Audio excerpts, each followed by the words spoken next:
comment se déroule l'audience jusqu'à maintenant? Bien. C'est une interview là que tu me fais.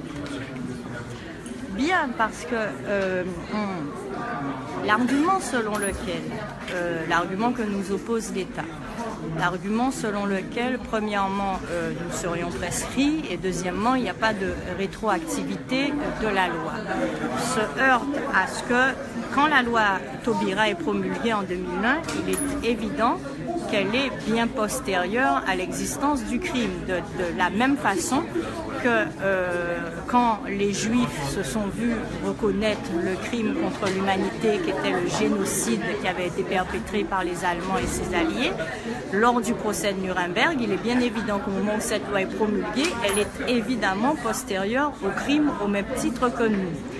Le premier point de la prescription est un argument qui ne tient pas s'agissant de crimes contre l'humanité. Le deuxième point de problème de rétroactivité de la loi et de prescription quadriennale, en quelque sorte, de dire que si pendant 4 ans on n'a rien demandé, on ne peut rien demander aujourd'hui, est un argument qui ne va pas résister à l'examen non plus, en tout cas en droit, parce que le crime justement dont nous prévalons est un crime évolutif.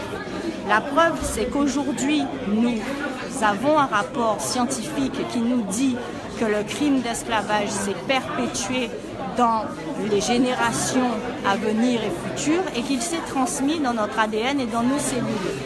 C'est le premier point. Le second point, c'est que ce que nous demandons à ce tribunal aujourd'hui, c'est d'ordonner une expertise et en sorte de demander à une commission d'experts d'évaluer et de quantifier les séquelles. C'est bien la preuve que nous ne sommes pas en mesure de le faire. Le troisième point, qui est en dehors du cadre légal normatif, j'ai envie de vous dire, c'est qu'un magistrat courageux, c'est un magistrat qui, dans les règles de droit, a le courage de faire évoluer la jurisprudence. D'ailleurs, nous l'avons déjà fait évoluer dans ce dossier-là. Quand nous avons commencé, on nous disait que nous étions irrecevables et que nous étions prescrits. Aujourd'hui, nous ne sommes plus que prescrits. Autrement dit, nous avons fait sauter le motif de la recevabilité. Donc ce que nous attendons d'un magistrat, et nous en avons connu des grands magistrats qui sont courageux, c'est que dans le cadre normatif, ils relèvent un minimum de conscience et d'élaboration pour dire non, ça n'est pas le droit et ce n'est pas de cette façon-là que nous entendons rendre la justice. C'est le dernier point. Alors vous pensiez essentiel effectivement de faire un rappel d'histoire au début de votre plaidoyer. Vous pensez qu'ils ne maîtrisent pas tous ces éléments d'histoire? Ça me paraît essentiel.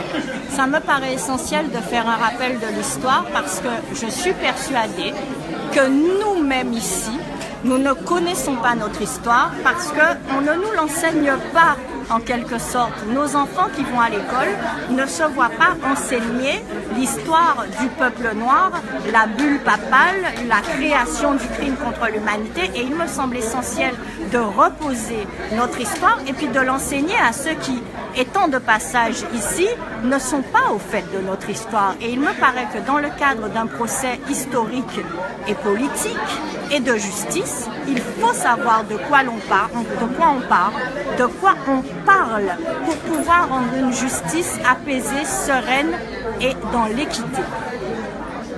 Alors, pour ceux qui disent que les Guadeloupéens sont encore en train de toute façon, les afro-descendants sont en train de quémander, vous leur répondez quoi?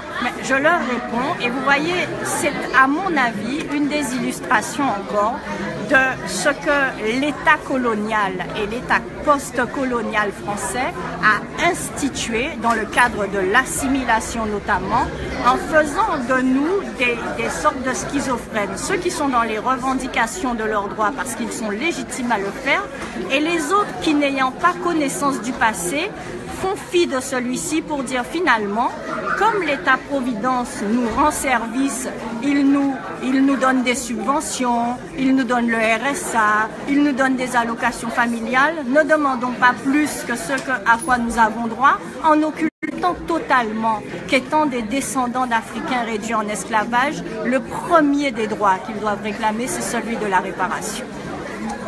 Alors, on est en pleine suspension d'audience. Il y aura un retour et aux magistrats? J'espère. C'est le minimum de la courtoisie, de la correction et du respect qui est dû à apparemment, le temps qui aujourd'hui. leur était imparti est assez limité et vous ne pouvez pas finir de plaider. Apparemment, un des juges devrait partir. Bon, écoutez, on va s'adapter à leurs modalités de fonctionnement étant apprécié qu'ils reviennent dans une composition qui soit en mesure de nous entendre et devant laquelle nous pouvons plaider parce que c'est un procès historique, ce n'est pas un procès qu'on peut balayer d'un revers de main. Alors, quelles seraient les suites?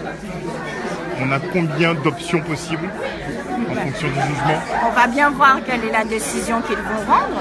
S'ils font preuve de courage et s'ils estiment que nous avons juridiquement, parce que nous avons juridiquement raison, et puis s'ils effacent d'un revers de main les arguments qui sont les nôtres, je puis vous dire que nous n'arrêterons jamais ce combat-là. Nous ne l'arrêterons pas. Donc nous ferons ce que nous avons à faire. Nous avons des voies de recours pour ça. Et nous avons déjà initié un recours contre la décision qui a été rendue par le tribunal de grande instance de Basse-Terre il y a quelques mois. Mais dans tous les cas, vous pensez tous ici présents qu'à un moment donné, il faudra payer la note? Je suis persuadée qu'à un moment, peut-être que nous n'en verrons pas le bout, mais que sommes-nous dans l'infinité de ce qu'est le respect, l'humanité et la dignité? Pas grand-chose.